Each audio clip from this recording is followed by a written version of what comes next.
اعوذ باللہ من الشیطان الرجیم بسم اللہ الرحمن الرحیم۔ سورۃ النمل اس اعتبار سے بڑی منفرد صورت ہے پورے قرآن مجید میں کہ اس میں تینوں مضامین جو مکی صورتوں کے ہیں وہ جمع ہیں۔ التذکیر بآلاء اللہ بھی اس میں آپ کو ملے گی بڑے ہی اپنے ایک منفرد اسلوب میں، انباء الرسل بھی ہیں اور قصص النبیین بھی ہیں۔ ویسے تو سورہ شعراء جو اس سے قبل ہم نے پڑھی ہے اس میں حضرت ابراہیم علیہ السلام کا تذکرہ وہ قصص النبیین کے انداز میں ہے، لیکن باقی جو ہے اکثر و بیشتر صورت جو ہے اس پر وہی انباء الرسل کا جو مضمون ہے وہ غالب ہے۔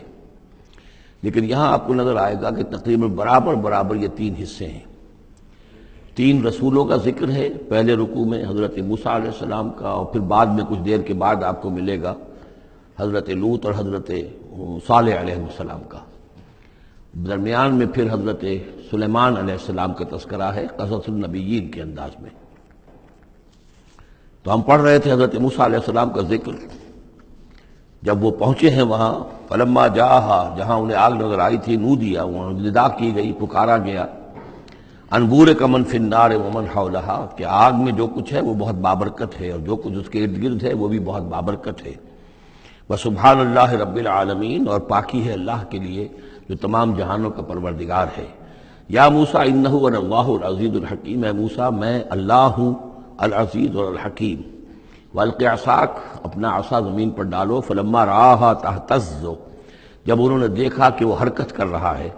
کانہا جان، جیسے کہ وہ سانپ ہو، ولا مدبرا، تو وہ پیٹھ موڑ کر بھاگے، ولم یعقب، اور پیچھے مڑ کر دیکھ نہیں رہے تھے، یعنی خوف کی شدت کا یہ عالم تھا۔ یا موسیٰ لا تخف، اللہ نے فرمایا اے موسیٰ ڈرو نہیں، انی لا یخاف لدی المرسلون، میرے حضور میں رسولوں کے لیے کوئی خوف نہیں ہے، کوئی ڈر نہیں ہوتا۔ لیکن یہاں پھر اس سے آگے جو بات آئی ہے اس میں اختلاف ہے،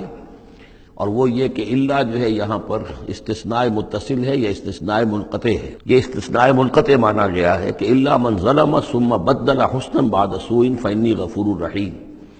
سوائے اس کے کہ جس نے کوئی ظلم کیا ہو، یعنی اگر کسی شخص نے کوئی ظلم کمایا ہو، اگر اسے متصل مانا جائے تو اس کا مطلب یہ ہے کہ اس کے اوپر پھر کوئی نہ کوئی خوف طاری ہو جاتا ہے۔ یعنی جن لوگوں کی رائے یہ ہے ان کے نزدیک حضرت موسیٰ علیہ السلام پر اس وقت خوف کا طاری ہو جانا اس سبب سے تھا کہ ان سے ایک خطا ہو گئی تھی، غلطی ہو گئی تھی، ایک قتل ناحق کے وہ مرتکب ہو گئے تھے، اگرچہ وہ عمدن نہیں تھا، خطا کے ساتھ تھا۔ لیکن اکثر نے یہ کہا ہے کہ اس کا اس سے کوئی تعلق نہیں، یہ ایک علیحدہ جملہ ہے، استئناف ہے یہاں پر، اور یہ استثناء جو ہے منقطع ہے۔ من ظلم ثم بدل حسنا بعد سوء، جس شخص نے کوئی زیادتی کی اپنے اوپر، کوئی ظلم کیا، پھر اس نے بدل دیا، تبدیل کر دیا سوء کو، بدی کو، بھلائی سے، حسن سے، فانی غفور الرحیم، تو میں غفور الرحیم ہوں۔ وادخل یدک فی جیبک، اور ذرا اپنا ہاتھ داخل کرو اپنے گریبان میں، تخرج بیضاء، وہ نکلے گا سفید ہو کر، من غیر سوء،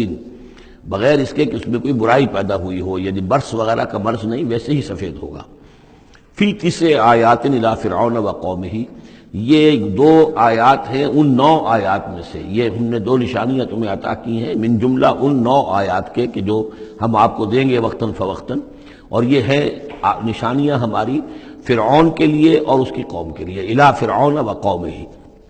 انہم کانوا قوما فاسقین، یقیناً وہ قوم جو ہے وہ سرکشی اور اللہ تعالیٰ کی نافرمانی پر اتری ہوئی ہے۔ فلما جاءتہم آیاتنا مبصرۃ، تو جب ان کے پاس ہماری وہ نشانیاں آئیں جو ان کی آنکھیں کھولنے کے لیے کافی تھیں، حقیقت کا مشاہدہ کرانے کے لیے کافی تھیں، قالوا ھذا سحر مبین، انہوں نے کہا کہ یہ تو جادو ہے کھلا۔ وجحدوا بها واستيقنتها انفسهم ظلما وعلوا، یہ اہم مقام ہے، انہوں نے انکار کیا ان نشانیوں کا، اگرچہ ان کا یقین کیا ان کے جیوں نے، دل میں یقین آ گیا کہ یہ اللہ کی بات ہی ہے اور یہ معجزہ ہے اور یہ رسول ہے، وہ یہ بات ان کے اوپر منکشف ہو گئی، یعنی